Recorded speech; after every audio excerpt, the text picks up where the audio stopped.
Are you out there doing your best to get on with life? Because, as you already know, it's what you make of your life that really counts. And sometimes having a few shortcuts to help you on your way can be very useful. The NLP Matters Podcast might just be the toolbox you need to focus your attention, your effort, your drive onto what really does make the difference.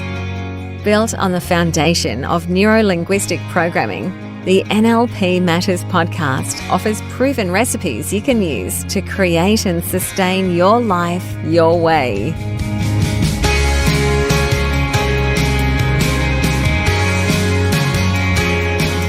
G'day, and welcome to the NLP Matters Podcast. I'm your host, Jo Clark. Last week we wrapped up the keys to an achievable outcome and really got to see the power we have when using this great NLP tool.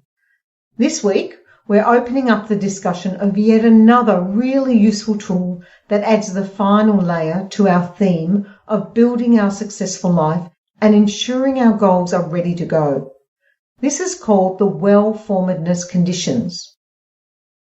When we apply these conditions to our goal, we get to do our final check to confirm both the absolute alignment and the resilience of our goals. Many people, when they set their goals, tend to frame them too generally.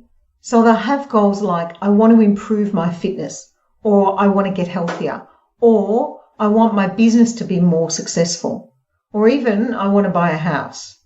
Now, don't get me wrong, these are all admirable goals. But as we've seen in previous episodes, they lack both the specifics and the rigor to enhance our capacity to reach the destination where we can say, I've done it. I've achieved the goal I really wanted. In general, there are two common ways our goals can fall down. Either the goal lacks sufficient and specific detail for it to be achieved, or the structure of the goal doesn't align enough for us to really go for it. It may be structured as a test where we're trying to prove or disprove our worthiness, or perhaps that we belong, or we may be trying to win someone else's approval or love.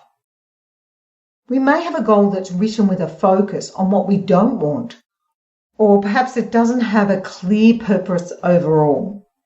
The point is, the goal is not framed or written in a way that enhances our capability to achieve it successfully. Now, many people do get that it's a good thing to work on our goals, and whilst we may ask ourselves some questions to clarify our goal, questions like, how do I get to my goal? Or how do I know when I've arrived at my goal? If we're just thinking up these questions on the run because we're so immersed in the doing part, without really defining clearly what we'll have at the end, the having part of our goal, or if we haven't explored who we will be or who we need to be to achieve our goal, then whilst we may discover some interesting answers to these questions, it's likely that we'll spend a lot of time looping, maybe getting confused or perhaps even feeling overwhelmed. Finding the answers to these questions whilst on the run is not at all systematic, and sometimes we only get to ask these questions on the run because it's already clear to us that we've come up against some obstacles or resistance, or perhaps we're struggling to stay motivated. So confronted with the challenges, it is only then we stop and begin to reflect, do I really want this goal? So rather than closing the gate after the horse has bolted, we want to follow the NLP model of defining our goals to maximize our opportunity for success. There are, of course, other models that people use in their effort to get clarity on their goals. You may have heard of the GROW model, with the steps of writing down our goal, checking it against reality, anticipating possible obstacles, thinking about options, and finally working out a way forward, GROW. And some of you will be familiar with the SMART model, where we're ensuring our goal is specific, measurable, achievable, realistic, timed, and towards. Both of these models have a structure that extends beyond merely coming up with the goal in your head. Each of them provides us with some focus and details that we need to clarify so we can start to build a structure around our goals. From an NLP perspective, these strategies are most useful when embedded within the 5 success principles and/or the keys to an achievable outcome. As standalone models, they don't go far enough to ensure we have all we need to really achieve the success we're after. This is one of the main reasons we see that for many people, even after writing a goal down following the GROW or SMART models, so many still fail to achieve their success. The NLP tools we've explored and the one we're looking at over the next few weeks have been designed in recognition of the fact that for us to maximize our chances of success, it's not just that the goals need detail. Rather, it's the specific kind of detail we include within our goals that is critical to their success. And we need to approach our goals from all different perspectives in order to build both conscious and unconscious alignment, thus building the goal's resilience. So far in this podcast series, we've been looking at goals from multiple perspectives.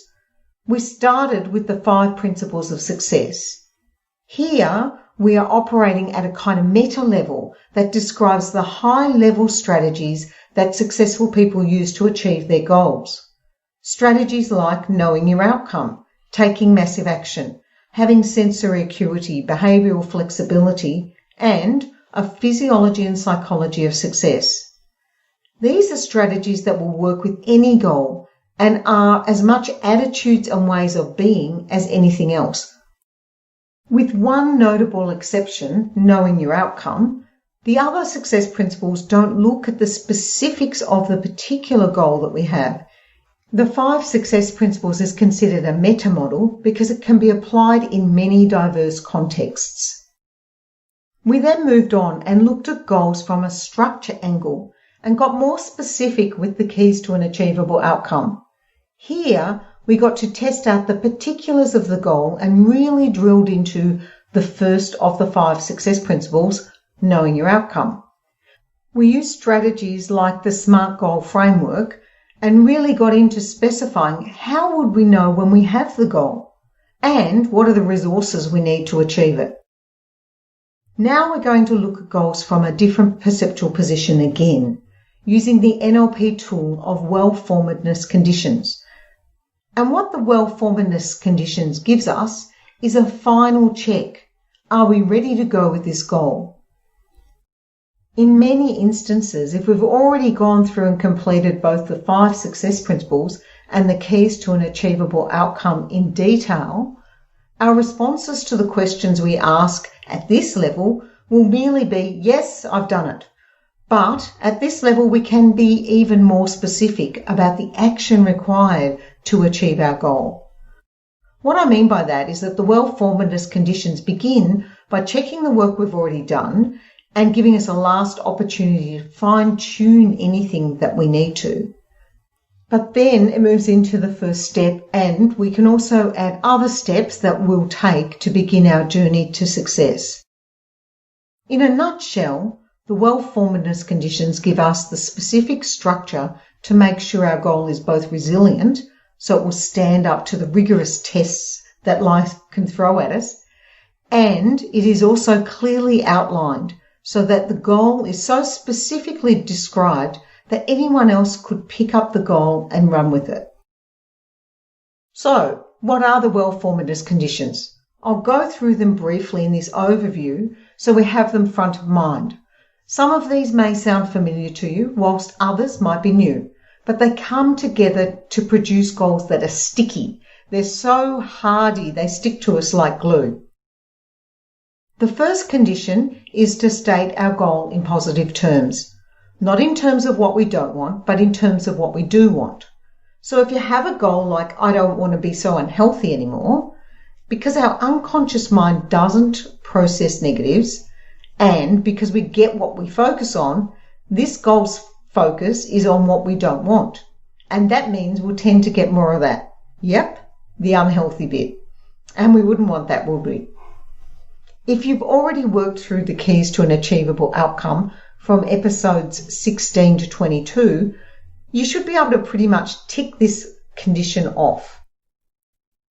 Remember, all we need to do is confirm that our goal statement excludes any words such as not or no. So don't, won't, can't, they're all negative words. Exclude them from your goal statement. Stated in the positive also means we're moving towards our goal rather than away from an unwanted state. So again, we're watching out for the comparative words like more than, less than, better. If we include these words, we're actually making a comparison to what we don't want the outcome to be. For example, a goal to have more money, we have to ask ourselves, more money than what? What are we comparing to? Is it our present financial situation?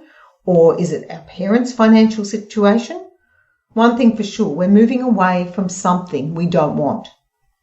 Our positively stated health goal could be something like, it's the 10th of December, I'm standing holding my bike, gear all on, ready to ride. I know that I'm well prepared. The 45-minute, twice weekly PT training sessions have built my strength, and my training ride results demonstrate the power I have to sustain an average ride speed of 20 kilometres per hour over more than 85 Ks. Weighing in at 69 kilos, my power to weight ratio has moved from 3.0 on the 30th of August to 3.4 today, which is why I am able to sustain an average speed of 20 kilometres per hour over more than 85 kilometres. My at-rest heart rate is 55 beats per minute, which means I'm in peak aerobic health. I put my foot onto the pedal and off we go on our rebel ride. With 640 kilometres ahead of us, it sure does promise to be a great one. The second condition is to have our goal initiated and maintained by us, that is, the person who sets the goal. We need to make sure the goal is for us, ourselves, not for somebody else, and also confirm the goal itself is in our control. We're not relying on someone else for the goal to be achieved. For example, the health goal I just talked about, if it said, I'm well prepared to keep up with Peter riding, and because I can keep up, we will both enjoy the ride more. Not only have I put a comparative statement into the goal, enjoy the riding more, as in more than what, but I've also now made my health goal about someone else. I'm not in control of how fast Peter rides or whether he enjoys the ride more or less. Only he can control that. It must be our own goal in order for us to be fully motivated, both consciously and unconsciously, to achieve it. The third condition is for us to describe the outcome in specific sensory-based terms, as well as the steps needed to get there. We want to make sure they're specific and sensory-based as well. Here, we get to use all our 5 senses to describe the outcome. What will we see, hear, feel, and smell and taste if relevant? When we get our goal, what will we be experiencing? It's important to use sensory-specific descriptions because this is how our unconscious mind processes information. It comes into our awareness from the world through our 5 senses. Describing our goal this way says to our unconscious mind, this is what we're focused on. Now, if we use the health goal again, I would add to it by including sensory-specific information, such as, it is the 10th of December 2020. I'm standing holding my bike. Gear all on, ready to ride. I can feel the helmet strap under my chin securely clipped. I have on my long-fingered gloves because there's still a chill in the early morning air, despite it being summer. The grass in the park around the lake is lush green and heavy with dew. The sky is light blue, and I can still see a tinge of the pinky and orange sunrise showing in the eastern sky. I can smell the sunblock I've already applied, ready for our morning ride on the open road. I can hear the bike cleats chattering on the road as the other riders prepare to mount their bikes. I stand astride my bike and lift my right foot, placing it onto the pedal and locking the riding shoe cleat into the pedal.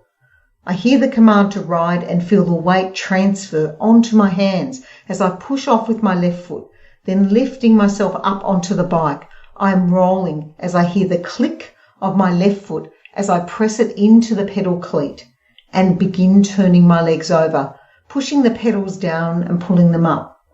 Good morning, seat. Cockatoos are squawking nearby, and we are off. We can add even more sensory-based description to our goal, and as we build these specific and attractive descriptions, our unconscious mind can become totally enrolled in achieving the goal, because now we're speaking in the sensory language that is so meaningful to our unconscious. We'll continue using this sensory-based language as we describe the steps that will ultimately get us to our health goal. Steps such as 40 minutes PT training 2 times per week, taking 10,000 steps per day, following a 16-week cycling training program, which I'd need to document, of course, and adding in the sensory-based language to describe each step really turns up our awareness of how to achieve our health goal and what we will see, hear, feel, smell and taste along the way.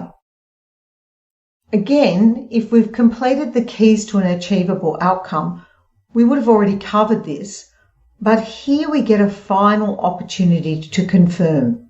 Yes, the internal check says the goal aligns with our identity, our values, our beliefs. And the external check says we're aware of and okay with the consequences of our goal on both ourselves and others. For example, I know a guy who decided to give up smoking a long time ago. So giving up smoking was his original goal. But he kept going back to smoking, or as some of us may say, he kept falling off the wagon. Eventually, he realised 2 things. First was the way he had framed the goal, which was to give up smoking. His goal was placed in the future, which meant that his goal was actually to be always giving up smoking. And that meant he never got to the point where he said, I gave up, and moving the goal then into the past tense. The second realisation he had was that the goal wasn't consistent with his identity. He still saw himself as a smoker. In order to align the goal with his identity, he started to change the way he talked to people about it. When people asked him how he was giving up smoking, he started saying things like, great, the smoking has stopped, or I am a non-smoker. He aligned his identity with his goal and used present tense or past tense for the smoking. It became something he used to do. With these changes to his goal, falling off the wagon just felt wrong. They were subtle changes, but it made an enormous difference to how he connected to his goal. Oh, and by the way, 36 years later, he's still smoke-free. The 5th condition adds even more to the ecological checks we've been doing. Now we ask ourselves, is there more than one way that we can achieve this goal?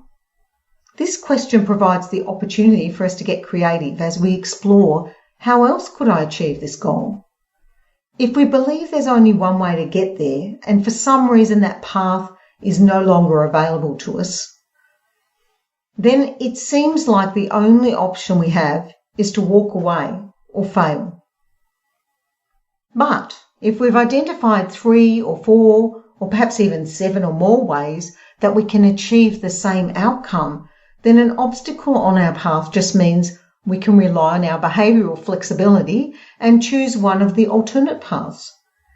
This is a great strategy for framing our goals because it links us right back to the 3rd and 4th of the 5 success principles: having sensory acuity and behavioural flexibility. As a coach working with clients, I always ensure my clients have at least 3 ways to achieve their goal. And sometimes we keep brainstorming until they discover 13 different ways to get the result they want. When we have options and choices about how we achieve our goal, there's often a release of energy. We don't feel trapped with only one choice. It's more like, wow, I've got so many choices here. And, of course, it also gives us the reassurance that if our first way doesn't work out, we can just choose another way to get there. The sixth Well Formedness condition is to go and review and confirm the steps for our goal that we identified earlier. Now we're going to expand the specific detail on our first step, making sure that it is specified clearly and that it is in fact achievable. This is our opportunity to complete our first step with as much detail as possible, because the greater detail we give, the more we engage our unconscious mind and create that congruent alignment. Yes, we're already on our way to achieving our goal. We've already started, and now all we do is follow the steps we've outlined here. And the seventh and final Well Formedness condition is to confirm that our goal increases choices that we have. When a goal is perceived to reduce our choice or limit us in some way, then we'll lose the alignment and congruent commitment we need to really go for the goal. This final Well Formedness condition allows us to check that both the process of pursuing our goal and ultimately achieving it does give us more choice in our life. The choices may be created because we've learnt new things about ourselves or the world around us. We might have picked up new skills and capabilities, or perhaps gained access to increased resources. But it is really important to confirm for yourself, achieving this goal actually does increase my choices. When we've completed the Well Formedness conditions, we know that all our preparation and planning has now put us in the position where achieving our goal is just a matter of following the steps, because we've already done all the work. We've built resilience into our goal, and that means we can be certain that our outcome or our goal is so robust and sticky, we really can become unstoppable. Join me in the next episode when we go into depth with the first and second of the Well Formedness conditions, stating our goal in positive terms, and to have the goal initiated and maintained by the client, which is the person who sets the goal, right? So together, we'll identify how this technique continues the work we've already done so far on how we can build a truly successful life. Stay awesome, and I look forward to connecting with you in the next episode. Wow, thanks for showing up and listening in. We would love to hear from you. Send your thoughts, ideas, or questions via email to joanne@destinypursuit.com.au. Now it's time to take today's recipe out into your own life. Notice the differences that show up as you apply it. We'd love to hear how you are progressing with your new approach.